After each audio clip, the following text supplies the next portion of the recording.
بسم اللہ الرحمن الرحیم، السلام علیکم ناظرین، میں ہوں مطیب احمد اور آپ دیکھ رہے ہیں پروگرام الیکشن سیل۔ ناظرین، بہت ساری ڈیولپمنٹس ہو چکی ہیں۔ پہلے یہ کہا جا رہا تھا میاں صاحب واپس آئیں گے نہیں آئیں گے، پھر وہ بھی آگے، پھر الیکشنز کے حوالے سے ایک انسرٹینٹی تھی کہ آیا الیکشنز ہوں گے یا نہیں ہوں گے۔ اس کے بعد آخر کار فائنلی الیکشنز بھی ہو گئے۔ اب الیکشنز کے بعد کی صورتحال بھی بڑی انسرٹن ہے، کون گورنمنٹ بنا رہا ہے، کون اپوزیشن میں بیٹھ رہا ہے، صوبوں میں کیا ہوگا۔ تو اس حوالے سے ہمارے پاس بڑے دلچسپ ٹاپکس ہیں آج ڈسکس کرنے کے لیے۔ سارے وہ کویسچن جو اس ٹائم آپ کے دماغوں میں ہیں، آج ان کو ہم ڈسکس کریں گے۔ میں اپنے گیسٹ کا تعارف کرواتا چلوں۔ میرے ساتھ سینئر جرنلسٹ طارق یوسف صاحب تشریف فرما ہے، ان کے ساتھ سردار توقیر صاحب جو کہ سینئر اینالسٹ بھی ہیں، اس کے ساتھ ساتھ پروڈیوسر بھی ہیں۔ Sir welcome to the show. Thank you. کیسے ہیں جی آپ لوگ؟ ٹھیک ٹھاک ہیں؟ الحمدللہ جی مطیب بھائی۔ اچھا، میں آج سٹارٹ کروں گا جی سب سے پہلے تو ایک چیز سے کہ جس ایک تاثر دیا جا رہا تھا، ہر جگہ بات ہو رہی تھی کہ میاں نواز شریف آئے ہوئے ہیں اور انہی کو پرائم منسٹر بنایا جائے گا، پرائم منسٹر اویٹنگ ہے یہ چیز، یہ ہر جگہ پہ یہ بات ہو رہی تھی۔ تو سردار صاحب ایسا کیا ہوا کہ اب تو میاں نواز شریف کا وہ پوزیشن نہیں لگ رہی کہ وہ پی ایم بنیں گے؟ تو آپ اس کو کیسے دیکھتے ہیں؟ شکریہ جی مطیب۔ ایک تو پہلے یہ بات کہوں گا کہ اتنے سارے سوال آپ نے انٹرو میں کہا کہ وہ سارے سوالات، اتنے سارے سوالات ہیں کہ ہمارے اس کے لیے ایک پروگرام بہت کم ہے، بہت کم ٹائم کی ہمیشہ جو ہے وہ ہو جاتا ہے، پھر اتنا لمبا پروگرام بھی نہیں کر سکتے، لیکن انشاءاللہ لیکن حقائق پہ ہم بات کرتے ہیں، ہم آواز اٹھاتے ہیں اور یہی کوشش کرتے ہیں، شارٹ کریں گے اور مختلف یعنی کہ روز ایک پروگرام ہمارا ہوتا ہی ہے، تو اس میں انشاءاللہ سارے کویسچن جو ہم ہوں گے اس میں ضرور ہم اس پہ ڈسکس جی۔ میاں صاحب کی اس چیز کو آپ کیسے دیکھ رہے ہیں؟ آپ نے بات کی ہے تو وہ تو پھر میں کہوں گا شیر افضل مروت صاحب جو ہے ان کی مجھے یاد آ گئی ہے، لیکن چلیں یہ جی سارا کھیل دیکھیں نا یہاں آ کے سامنے آ گیا، کھل کر سامنے آ گیا۔ ایک میں تو سمجھتا ہوں میاں صاحب کی سیاست ختم ہو گئی ہے، کیونکہ جہاں پہ آپ اپنی انا کو لائیں گے اور ملک کو نہیں دیکھیں گے تو وہ تو پھر یہ آئی لو یو ٹو اور یہ نعرے اور یہ باتیں دیکھیں نا جلسوں میں، جو بڑا لیٹ انہوں نے شروع کیا، جو اپنی انتخابی مہم بھی تھی اس میں انہوں نے دیکھیں کہ کتنے دعوے کیے ہیں، تو اب آئی کیوں نہیں ہے؟ آئی اس لیے نہیں ہے کہ ہمیں پہلے سے پتا تھا کہ یہ پی ڈی ایم 2 بنے گی، ہمیں یہ سمجھ نہیں آ رہی تھی کہ اس پی ڈی ایم 2 میں نواز شریف صاحب کہاں پہ فٹ ہوں گے، اور ان کے اپنے رہنما جو ہے وہ آن دا ریکارڈ ہے، وہ سارے کہتے نہیں، لیکن سردار صاحب وہ بات آپ کی ٹھیک ہے، لیکن ہمارے اسی پروگرامز ریکارڈ پہ پڑے ہوئے آپ نے یہ بات بولی تھی کہ میاں نواز شریف کو ریڈ کارپٹ دیا گیا، ان کا بھرپور استقبال کیا گیا، وہی پی ایم بنیں گے، لیکن سڈنلی آپ کے علاوہ ہر جگہ پہ یہ بات کی گئی تھی، لیکن پھر ایسا کیا ہوا؟ مجھے اس حوالے سے بتائیں۔ آپ کہہ رہے ہیں میاں صاحب کی سیاست ختم ہو گئی ہے۔ طارق صاحب آپ سے یہ پوچھوں گا، میاں صاحب کی ایک بیٹی سی ایم بن رہی ہے، بھائی ان کا پرائم منسٹر بن رہا ہے، تو آپ کیا سمجھتے ہیں ان کی سیاست ختم ہو گئی ہے یا وہ خود پی ایم کیوں نہیں بن سکے؟ اصل میں توقیر صاحب نے ایک پچھلے پروگرام میں ایک چیز کی نشاندہی بھی کی تھی، شاید آپ کو یاد ہو، کہ پاکستان کی سیاست اور اس کی موسموں کی تبدیلی کا کچھ پتہ نہیں ہے۔ میاں صاحب جب پاکستان واپس آئے تھے تو وہ ایز اے پرائم منسٹر آئے تھے، کیونکہ انہیں جہاز سے لے کر ایئرپورٹ تک اور ایئرپورٹ سے لے کر جاتی عمرہ تک جو پروٹوکول دیا گیا تھا وہ ایک پرائم منسٹر کا پروٹوکول ہوتا ہے۔ لیکن جو آپ کے سوال پہ جب میں آتا ہوں تو سب سے بڑا مسئلہ جو ان کے لیے بنا ہے وہ یہ بنا ہے کہ میاں صاحب جتنی ووٹ اور جتنی سیٹیں ایکسپیکٹ کر رہے تھے اتنی سیٹیں اور اتنے ووٹ انہیں نہیں ملے۔ اب انہیں مجبوراً پی ڈی ایم 2 کی طرف جانا پڑ رہا ہے، اور اس پی ڈی ایم 2 میں بھی ان کے جو ہیڈ ہیں وہ ان کے ساتھ شامل نہیں ہیں۔ آپ میں واضح الفاظ میں کہوں تو مولانا فضل الرحمان صاحب اس پی ڈی ایم 2 کا حصہ ابھی تک نہیں ہے، کیوں کہ از خود وہ بھی اس الیکشن کے رزلٹ سے مطمئن نہیں ہے۔ میاں صاحب آپ نے الیکشنز کی بات کی، میری ایک بات سن لیں۔ جی۔ دوسرا، میاں صاحب کیوں نہیں پرائم منسٹر کا کینڈیڈیٹ؟ اس لیے کینڈیڈیٹ تو تھے لیکن بن نہیں سکے۔ اس لیے وہ کینڈیڈیٹ کیوں نہیں بن سکے؟ اس کی وجہ میاں صاحب نے انگلینڈ میں بیٹھ کے جو ایز اے پرائم منسٹر بننے کے خواب دیکھے تھے وہ تصویر کا رخ کچھ اور تھا، جب وہ یہاں پہنچے ہیں تو یہاں انہوں نے ایکچوئل سچویشن دیکھی ہے. تو اس وقت آپ کا 1 مہینے بعد جو IMF کا پروگرام آپ کے پاس آ رہا ہے اس میں آپ کو $24 ملین کی پہلی قسط ادا کرنی ہے جون میں. بالکل جون میں اس وقت ایک سال میں $25 ارب دینا ہے. اس پہ ہم پورا پروگرام 24 کروڑ ڈالر کی آپ نے قسط ادا کرنی ہے سر. اس جون میں آپ نے قسط ادا کرنی ہے. معاشی طور پہ اس ٹیم ہم لوگوں کے حالات ٹھیک نہیں ہیں. اور وہ جو معاہدہ آپ سے آئندہ IMF کرنے والی ہے اس میں مزید اس شرائط کا لگائیں گے. مزید شرائط لگیں گی اور اس کا زیادہ بوجھ عوام پر پڑے گا. اور اس پہ میاں صاحب اپنی کریڈیبلٹی لوز کرنا نہیں چاہتے. بالکل ٹھیک ہے. ان کی اپنی انا آگے ہے نا. لیکن یہاں پہ ایک یہ تاثر دیا جاتا ہے کہ ہو سکتا ہے کہ میاں صاحب کا مقصد ہو کہ ان کو اپنی بیٹی کو لانچ کرنا تھا. ان کو وہ بڑی کامیابی کے ساتھ لانچ کر چکے ہیں. ان کو وہ CM بھی بنا چکے ہیں اور بیٹھ کے ان کی وہ سرپرستی بھی کریں گے. بات تو وہی آ گئی نا. بات تو ساری وہی آ گئی. اب سکرین دیکھیں نا, جب طارق صاحب نون لیگ کا نام یا ان کی خبر کوئی آتی ہے ہم دیکھتے ہیں اسٹریم میڈیا پر, وہاں کون بیٹھا ہوتا ہے؟ شہباز شریف, نواز شریف, مریم نواز شریف اور دائیں بائیں فلس آگڈار اور کچھ اس حق سے لوگ. تو اس آپ نے ایک چیز نوٹ کی ہوگی, اس سینیریو میں حمزہ شہباز غائب ہے, بالکل نہیں ہے. اچھا, پیپلز پارٹی کی جب نام آتا ہے اسکرین دیکھتے ہیں فریہ تالپور بیٹھی ہوتی ہے. بالکل اس پہ آپ کا پوائنٹ آ گیا. بلاول بھٹو, مطلب یہ فیملی میں ود ان دا فیملی ساری پاور شیئرنگ ہو رہی ہے. آپ کے سوال کا جواب ہے یہ کہ اس میں یہ ہے کہ انہوں نے اب اپنے بچے ہم پہ مسلط کرنے ہیں, جو نیکسٹ جنریشن آ رہی ہے. نیکسٹ جنریشن ہمیں. اور یہی ہماری اس دفعہ جو ووٹنگ ہوئی ہے نا وہ ان کے خلاف ہوئی ہے نا. آپ دیکھیں نا ووٹ کتنے پڑے ہیں, سارا ٹوٹلی ان کے. اگر اوریجنلی دیکھا جائے جس طرح سے کہا جا رہا ہے تو نون لیگ کے تو 35 سے 40 سیٹیں ہیں.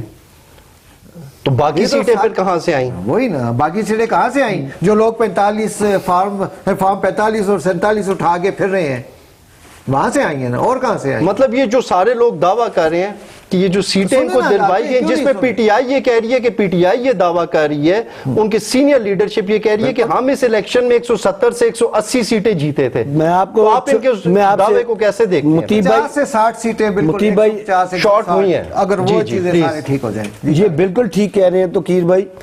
مسلم لیگ کی جو اوریجنل سیٹ ہے سر, جی اوریجنل سیٹ ان کی اس وقت 40 سے 50 کے قریب ہے. باقی ہوائی ایجنڈا ہے ان کے پاس, سمجھے میری بات. اب انہوں نے میاں نواز شریف نے اوپن ہارس ٹریڈنگ شروع کر دی ہے. کیسے؟ جو الزام ماضی میں ہم زرداری صاحب پر لگاتے رہے ہیں, کیوں جی توقیر بھائی, کہ وہ ہارس ٹریڈنگ کرتے ہیں. بالکل. اب میاں صاحب نے اوپن یہ بات کہی ہے کہ تمام آزادوں کو ساتھ ملاؤ, تمام جماعتوں کو ساتھ ملاؤ, جیسے بھی ملتے ہیں ملاؤ اور حکومت بناؤ. بالکل ٹھیک ہے. اور اس پہ طارق صاحب آپ کا پوائنٹ آ گیا, چونکہ پروگرام کا وقت بہت شارٹ ہے. سردار صاحب ریگنگ کی ہر الیکشنز میں طارق صاحب ریگنگ کی بات ہوتی ہے. 2013 میں کہا گیا کہ یہ RO الیکشن ہے, 2018 میں کہتے ہیں RTS بیٹھ کے, اور اس دفعہ ایک نئی ہم لوگوں کو ٹرم سننے کو مل رہی ہے کہ الیکشن مینجمنٹ سسٹم بیٹھ گیا, جس کی وجہ سے رزلٹ بھی معطل ہے, وہ سارا پروسیس سلو ڈاؤن ہوا اور اس کے بعد جو ہے دوبارہ سے وہ سٹارٹ ہوا. تو یہ دھاندلی کا کیا مسئلہ ہے اس ملک میں؟ اتنے بڑے لیڈر ہیں سر, ہم تو ہمارا مذہب پہلے ہے, اس کے بعد سب کچھ ہے نا. تو یہی نواز شریف کا بیان تھا وہ 18 کے الیکشن کے بعد کہ اگر ایک دن الیکشن اگر ریزلٹس لیٹ ہو جاتے ہیں, سمجھ لو کہ پیچھے دھاندلی ہو رہی ہے. ریکارڈ موجود ہے, ٹھیک ہے, ان کا بیان موجود ہے. اور انہوں نے کہا کہ 2018 میں عمران خان کو لانے میں PTI میں ساری دھاندلی ہوئی ہوگی. ہم نہیں کہتے نہیں ہوئی, کیونکہ کوئی صاف الیکشن تو ہوا ہی نہیں ہے نا. لیکن نواز شریف کا خود کا بیان ہے, اور اب وہ کیسے استفادہ حاصل کر رہے ہیں اس سے. میں آپ کو نہیں, اس دفعہ کیا ہوا ہے جی, 3 دن الیکشن کمیشن وہ نہیں دیتا رہا ریزلٹ ڈیلے ہوئے ہیں. پھر ہم نے یہ بھی دیکھا ہے کہ رات کو اور ریزلٹ تھے اور صبح اٹھ کے اور ریزلٹ آ رہے ہیں, اس سے اگلے دن اور ریزلٹ. مطلب آپ کے کہنے کا مطلب یہ ہے کہ یہ جو ایک تاثر دیا جا رہا ہے کہ میاں صاحب کو 9 فروری کو زیادہ ووٹ پڑے ہیں تو وہ ٹھیک ہے. میاں صاحب کو لایا گیا ہے سر, سر یہ تو سب یہ بات کر رہے ہیں میاں صاحب کو لایا گیا. دیکھیں ابھی رات کو مولانا فضل الرحمان صاحب نے یہ بولا کہ ووٹ آف نو کانفیڈنس جو ہے وہ جنرل باجوہ اور جنرل فیض حمید لائے تھے. مولانا فضل الرحمان نے یہ بات بھائی میری بات سنیں اور خود اپنے آپ بچ گئے. ٹھیک ہے, اس سے پہلے یہی مولانا صاحب تھے جو کہ کہتے تھے عمران یہودی ایجنٹ ہے, عمران غدار ہے, عمران ایسا ہے, عمران ویسا ہے. تو یہ سیاستدانوں کا پھر کیا پیچھے جھوٹ دیکھیں نا. اب بات یہ ہے یہ جو آپ بات کریں ریگنگ کی, یہ کوئی نئی بات پاکستان میں نہیں ہے. پاکستان میں الیکشن میں ریگنگ عام معمول کی بات ہے. بالکل طارق صاحب, ہمیں ریگنگ کا پتہ ہے. میں آپ اس پوائنٹ کو سمجھ چکا ہوں, لیکن میں آپ سے ایک مزید اس سے ایک پوائنٹ لینا چاہ رہا ہوں, ایک چھوٹا سا پوائنٹ. میں یہ کہنا چاہ رہا ہوں کہ مولانا فضل الرحمان صاحب اسی پوائنٹ کی میں بات کر رہا ہوں, ٹو دا پوائنٹ تھوڑا میں اسی آنسر پہ آ رہا ہوں. مولانا فضل الرحمان صاحب کو آج اتنے الیکشنز کے بعد سوال تو یہ ہے کہ کیسے خیال آ گیا کہ الیکشن میں ریگنگ ہوئی ہے. 18 کے الیکشن میں, 13 کے الیکشن میں, اس سے پہلے کے الیکشن میں, یہ تو ہمیشہ سے ایک ریت چلی آ رہی ہے اس ریگنگ کی. کیونکہ یہاں پہ مولانا فضل الرحمان صاحب اب جو بولے ہیں تو وہ مجبور ہو کے بولے ہیں, کیونکہ انہیں مکمل طور پر سکرین سے آؤٹ کر دیا گیا ہے, واش کرنے کی کوشش کی. مطلب آپ کے کہنے کا یہ مطلب ہے کہ یہاں پہ جس کو بھی پاور نہیں ملتی وہ بعد میں بیٹھ کے رونے لگ جاتا ہے اور وہ اس چیز کا دعویٰ کرتا ہے کہ اسٹیبلشمنٹ نے ان کے ساتھ اچھا نہیں کیا. جبکہ دوسری طرف سردار صاحب اگر دیکھا جائے تو جنرل باجوہ صاحب کی طرف سے اس بیان کی تردید آئی ہے. انہوں نے تردید کر دی, انہوں نے بولا ایسا کچھ بھی نہیں. مطیب بھائی, ہر سیاستدان اسٹیبلشمنٹ پہ الزام لگاتا ہے. میں آج آپ سے ایک بات کرتا ہوں, ہر بند سیاستدان اسٹیبلشمنٹ پہ الزام لگاتا ہے. اس میں سول بیوروکریسی بھی ہوتی ہے, اس میں ہمارے پولیٹیشنز کی انوالو بھی ہوتے ہیں. ہم نے ایک ویسے بھی ایک یہ جو آج مولانا صاحب رو رہے ہیں ریگنگ ہوئی ہے ریگنگ ہوئی ہے, مولانا صاحب آپ اس وقت کہاں تھے جب پچھلے الیکشن میں ریگنگ ہوتی رہی ہے؟ جب تک اصل میں بدقسمتی یہ ہے کہ یہاں 90% لوگ ایسے آ رہے ہوئے ہیں جن کے جو کہ الیکشن حقیقت میں آ چکے ہیں, لیکن وہ الیکشن کا رزلٹ تسلیم کرنے کو تیار نہیں ہے. منصیرے کے حلقے کا دیکھ لیں. نانسیرا کا کون سا حلقہ؟ NA15. وہاں سے میاں صاحب کو, وہاں تمام پولنگ سٹیشنوں سے میاں صاحب آ رہے ہوئے ہیں, جن سے آ رہے ہیں 28,000 کی لیڈ سے آ رہے ہیں میاں صاحب. اس حلقے کا تو میں نے خود بھی وزٹ کیا تھا. 25,000 سے لیڈ سے وہ عوام شہزادہ گستاخ کو کامیاب کر چکے ہیں, لیکن میاں صاحب اس کے رزلٹ تسلیم کرنے کو تیار نہیں میرے حال میں ان کا آج تو قیر بھائی ان کے وکیل نے دوبارہ عذرداری دائر کر دی ہے کہ اس کے رزلٹ کو روکا جائے.